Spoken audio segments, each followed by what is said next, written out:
Sometimes I wonder why people do not think before they do things. Like today, I was coming out of the apartment and there's always someone moving. There's always someone moving from the apartment, and most people have the moving truck in a manner of which other people who aren't moving can actually leave their homes and enter their homes. But today, kittens, come on in.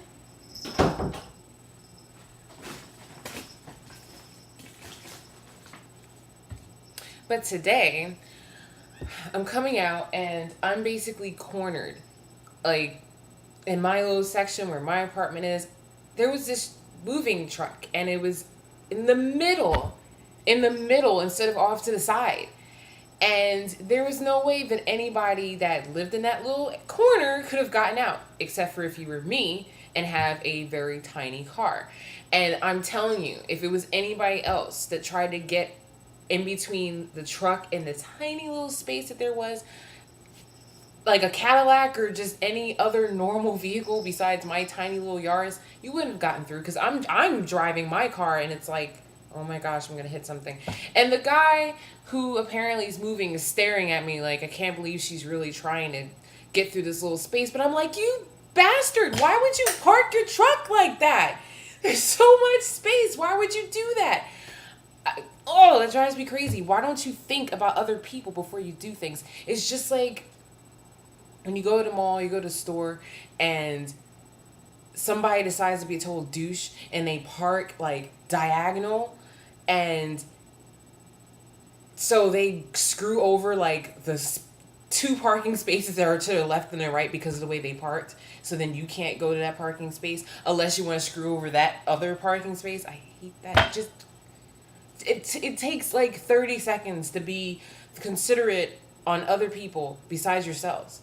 Drives me insane. Like, I don't have to worry about that. My car's too small. I can park any old kind of way I want and I'll still fit in between the spaces. Trust me, I've tried to be an ass. I can't. It just irritated me. It just so irritated me. It's like, how could you not think about other people?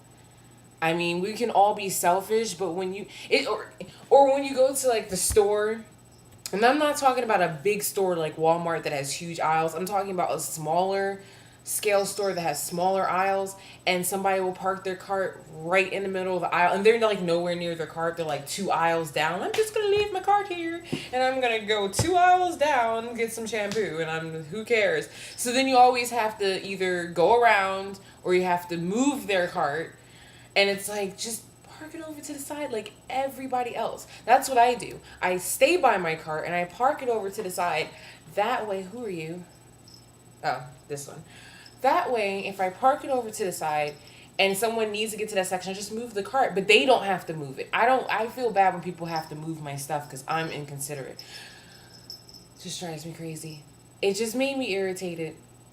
Oh, and it's so funny. When I went to get my hair done today, I was just thinking about the last vlog I did when I was talking about my eyebrows.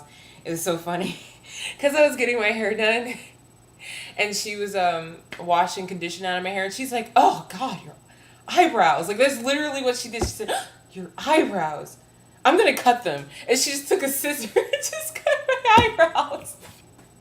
And I just made me laugh because I was just thinking, like, I was just talking about eyebrows 2 days ago. And, oh, there was something else I wanted to talk about. I'm just rambling.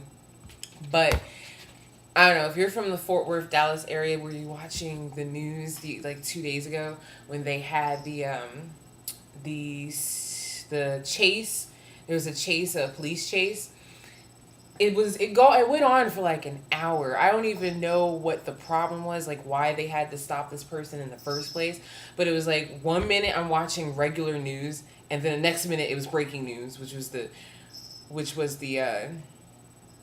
chase.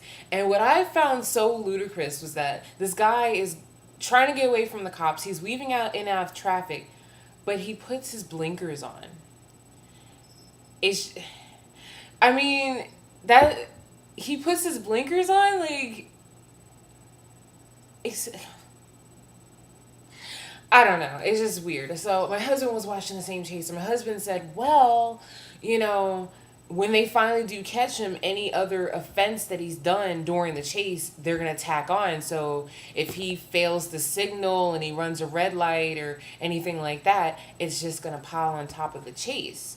On top of the fact that, he obviously did something wrong and then he didn't yield to the police, the fact that he does any kind of traffic violations adds to this. They'll give you more fines for that. But I'm thinking, you're already being chased by the cop. It's just, you may as well just go all out. And if whatever you did that's wrong, you're not making it any better for yourself dodging the cops, because eventually they will get you. They will catch you.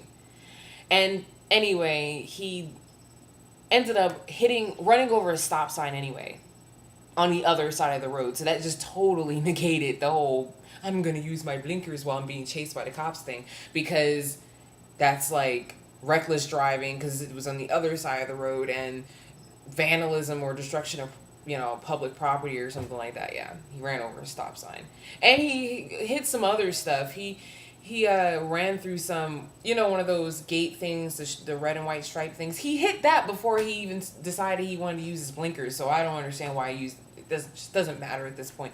It's a good thing though that nobody got hurt. They apprehended like 3 people before they even caught him, and I don't even remember them saying why he had to yield to the police in the first place. But obviously it was some interesting stuff because they chased him through like 3 cities.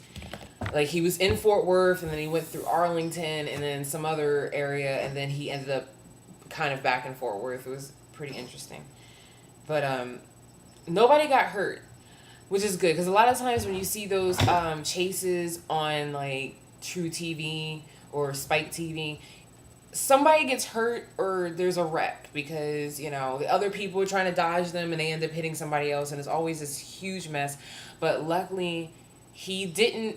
He was driving kind of normal in the beginning of the chase, and he didn't start getting reckless until he probably started getting tired. And he was talking on his cell phone too during the chase. I wonder what he was talking about. Like, what do you talk about on the phone when you're dodging the cops? I don't know. I guess I'm just retarded. I don't know. It was the whole blinker thing just seemed so absurd to me. It was just like, wow, that's the least of your worries, buddy, is signaling the person to your right that you're going to get into their lane. But they did catch him.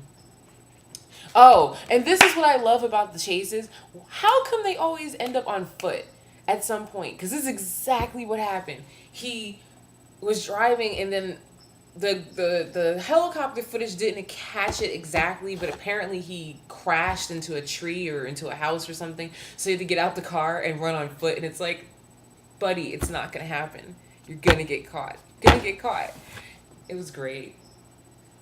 It was great. I just know never to go in that area of Fort Worth. That was very interesting.